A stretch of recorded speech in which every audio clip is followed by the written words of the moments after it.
इस कहानी के माध्यम से जानते हैं सिद्धार्थ से महात्मा बुद्ध बनने तक कुछ संक्षिप्त बातें। सिद्धार्थ का जन्म 563 ईस्वी पूर्व के बीच शाक्य गणराज्य की तत्कालीन राजधानी कपिलवस्तु के निकट लुम्बिनी में हुआ था, जो नेपाल में है। सिद्धार्थ गौतम गोत्र में जन्म लेने के कारण वे गौतम भी कहलाए। सिद्धार्थ के पिता का नाम राजा सिद्धोधन और माता का नाम महामाया था।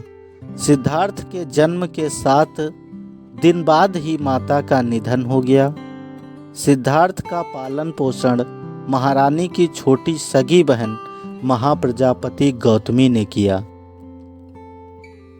सिद्धार्थ इसलिए नाम दिया गया क्योंकि सिद्धार्थ नाम का अर्थ है वह जो सिद्धि प्राप्ति के लिए जन्मा हो। जन्म समारोह के दौरान साधु दृष्टा आसित ने अपने पहाड़ के निवास से घोषणा की, बच्चा या तो एक महान राजा या एक महान पवित्र पथ प्रदर्शक बनेगा। राजा शुद्धोधन ने ज्योतिष से पूछा। ज्योतिष ने कहा, महाराज, आपका बेटा बहुत ही ज़्यादा ज्ञानी होगा, इसमें कोई संदेह नहीं, लेकिन यह राजा नहीं बनेगा। राजा ने ज्योतिष से पूछा, क्या राजा नहीं बनेगा? ऐसा कैसे हो सकता है? और अगर ऐसा है तो आप ही बताइए, मेरे बेटे का सम्राट या राजा बनाने का क्या समाधान है? मैं चाहता हूँ मेरे बाद वही इस राज्य को संभाले। ज्योतिष ने सिद्धार्थ को अपनी गोद में लिया। वो बहुत ही भावुक हो गए। राजा ने पूछा, क्या हुआ ज्योतिष, आप इतने ज़्यादा भावुक क्यों हो रहे हैं? सिद्धार्थ के साथ क्या कुछ बुरा होने वाला है?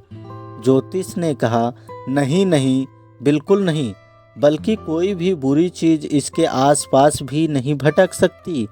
ये तो भविष्य में बुद्ध बनेगा। राजा ने कहा, मेरा पुत्र और एक सन्यासी? या क्या कह रहे हैं आप ज्योतिष? जब से राजा सिद्धोधन ने अपने बेटा सिद्धार्थ को लेकर उसकी भविष्यवाणी सुनी, इसके बाद सिद्धार्थ को ऐसी जिंदगी दी जिसमें वह ना तो ज़्यादा सोच सकता था और ना ही अपने विचारों से भटक सकता था। यहाँ तक कि सिद्धार्थ के आमने सामने सभी दास और नौकर भी हुष्ट पुष्ट रहते थे। सिद्धार्थ को 30 वर्ष की उम्र तक सिद्धोधन ने वह जिंदगी दी जिसमें उसको इस बात की भनक भी नहीं लगने दी कि कभी मिट्टी भी हवा के साथ उड़ सकती है। राजा ने सभी ऋतुओं के लिए अलग अलग महल बनवाए ताकि सिद्धार्थ को कोई भी तकलीफ ना हो। 16 वर्ष की आयु में सिद्धार्थ का विवाह यशोधरा से करवा दिया। उसके बाद सिद्धार्थ यशोधरा में खोए रहते थे। यह सब कुछ 30 वर्ष की उम्र तक चलता रहा, लेकिन उसके बाद समय के चक्र ने एक ऐसा मोड़ लिया जिसकी किसी को भी उम्मीद नहीं थी। ऐसी कौन सी घटनाएं जिंदगी के रास्ते में हुई सिद्धार्थ की जिंदगी में, जिसने उसकी जिंदगी को अलग ही रास्ते पर लाकर खड़ा कर दिया। सिद्धार्थ ने छंदक से कहा, छंदक, मेरे इस घोड़े और गहनों को लेकर वापस लौट जा, मैं तो अब सन्यासी बनूंगा। राजा ने कहा, मैंने कभी सपने में भी नहीं सोचा था कि सिद्धार्थ सन्यासी बनेगा। मैंने तो यह सोचा था कि सिद्धार्थ कपिलवस्तु का राजा बनेगा और आज इस नगर की गलियों में भिक्षा मांग रहा है। सिद्धोधन के पास इतनी संपत्ति है कि वह पूरे भारत के भिक्षुओं को जो मांगे वो भिक्षा दे सकता है।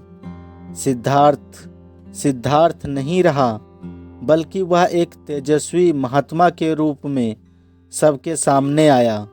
बुद्ध के धर्म प्रचार से भिक्षुओं की संख्या अब बढ़ने लगी। बड़े बड़े राजा महाराजा भी अब उनके शिष्य बनने लगे। भिक्षुओं की संख्या बहुत बढ़ने पर बौद्ध संघ की स्थापना की गई। सिद्धार्थ के जीवन का यह रहस्य जानने के लिए सब्सक्राइब करें और लाइक करें हमारे YouTube channel Pawan Sharma adviser को। जल्द ही मिलते हैं एक नई कहानी के साथ। यदि कहानी सुनकर अच्छी लगी तो हमारा कमेंट कर उत्साह जरूर करें। जय हिंद, जय भारत।